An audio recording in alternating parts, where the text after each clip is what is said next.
Okay, let's jump right into this explainer. Today, we're exploring the massive ripple effect that leadership and language have on workplace culture. Now, we often hear about diversity and inclusion as these kind of abstract corporate goals, right? But today, we're actually going to look at the mechanics of it all. We'll see exactly how specific leadership actions and, honestly, the very words we choose to use every day serve as the ultimate catalyst for building a truly psychologically safe environment. So, to start things off, just think about this for a second. What actually makes an employee feel truly safe enough to speak up? I mean, what allows a team member to voice a dissenting opinion, or pitch some wild, out of the box idea, or even report a workplace hazard without that paralyzing fear of, negative consequences?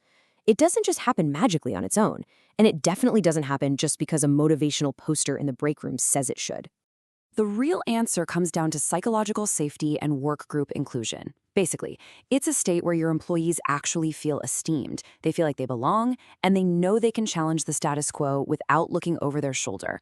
And let's be clear, these are fundamental necessities. We're not just talking about checking a box for HR. This is the absolute bedrock for creating environments that genuinely value diverse perspectives and actively prevent organizational hazards.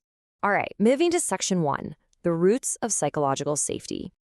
You have to hear this staggering data point from a National Safety Council survey: 80%. They found that workers who feel psychologically unsafe are actually 80% more likely to report that they've been injured on the job. So, the real world stakes here are literally physical. When there's a lack of inclusion, it suppresses voices. Employees stay quiet about crucial physical safety risks, let alone sharing any innovative ideas they might have. So, physical safety and inclusion, they're completely intertwined. Let's look at section two, leaders as culture catalysts. The crucial takeaway here is that inclusive interactions have to start right at the top. Your leadership style directly dictates inclusivity. Leaders absolutely must model openness, honor flexible schedules, and actively show empathy. You can't just mandate psychological safety in a company-wide memo. You have to embody it in your everyday interactions if you want to set the right tone for your entire team. To make that a bit more actionable, researchers have nailed down 6 core principles of inclusive leadership. It means acknowledging your own biases, knowing your audience, and treating individuals as the true experts in their own experience. It also means evolving your approach as language evolves, seeking continuous learning, and recognizing that change, well, it causes emotional reactions. By actively embedding these principles, leaders prove that fostering safety is an ongoing process of respectful learning. Which brings us to section 3, the power of language. Let's be real, breaking deeply ingrained habits is incredibly hard. Think about how many times we've all just defaulted to saying, "Hey guys," to a mixed room without even a second thought, right? So, how do you actually get started changing those deeply ingrained communication habits? The good news is, driving change across your organization doesn't require some massive, complicated rulebook. It simply begins by shifting your own daily word choices. It all starts with building what communicators call language awareness. Basically, this is having explicit knowledge about language combined with a conscious sensitivity to its social impact and power dynamics. We have to remember the golden rule of communication. Intention does not equal interpretation. Our words act like invisible signals, quietly marking exactly who belongs and who is excluded. Let's dive into some specifics in section 4, rethinking everyday communication. Think about those less inclusive defaults we hear all the time, words like mankind, businessman, or chairman. By simply upgrading these to humanity, business person, or chairperson, we actively challenge this unconscious assumption that men are the standard norm. And doing this prevents the subtle ongoing reinforcement of gender inequality in our day-to-day tasks. And here's another vital shift. Instead of using that clunky he or she phrasing or defaulting to Mrs. when someone's marital status is totally irrelevant, we can just embrace the singular they, or use MX, or simply go with a professional title plus their surname, like Professor Jensen. Utilizing gender-neutral titles and pronouns in emails and policies shows immediate basic respect for people of all identities. It ensures everyone feels welcome right from the very first interaction.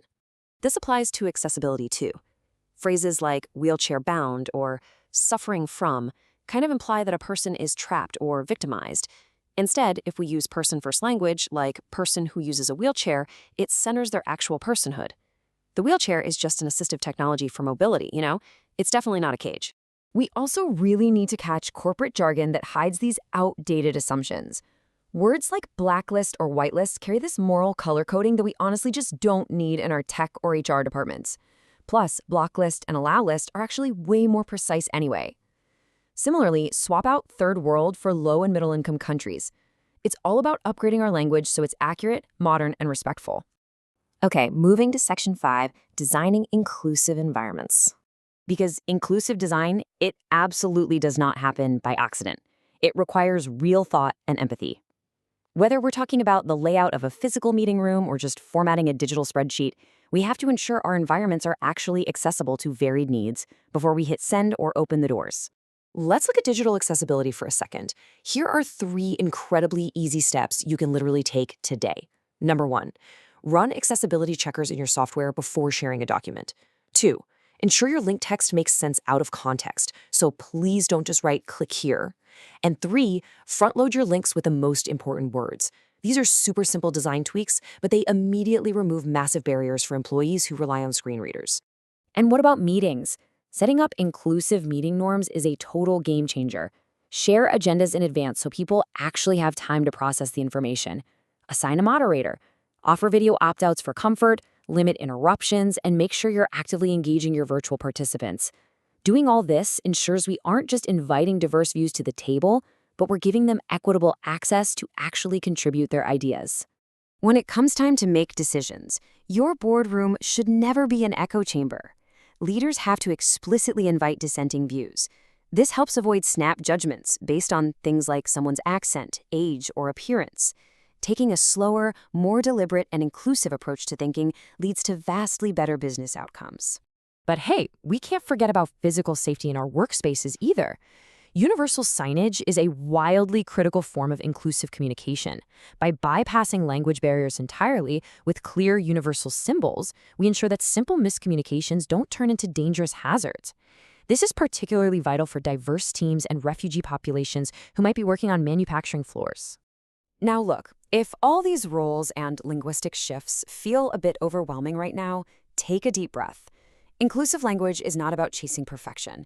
It's about continuous learning, empathy, and respect. Honestly, you're going to make mistakes. The goal is simply adopting a growth mindset, where we treat individuals as the true experts of their own experiences and adjust our approach when we learn something new. There's this fantastic quote from Annie Nin that really hits the nail on the head. We see the world not as it is, but as we are. This just brilliantly captures exactly why we have to do this work. Our communication is a mirror. It reflects our own internal biases. So as leaders, we have to continuously challenge our default settings if we want to truly see and support the people around us.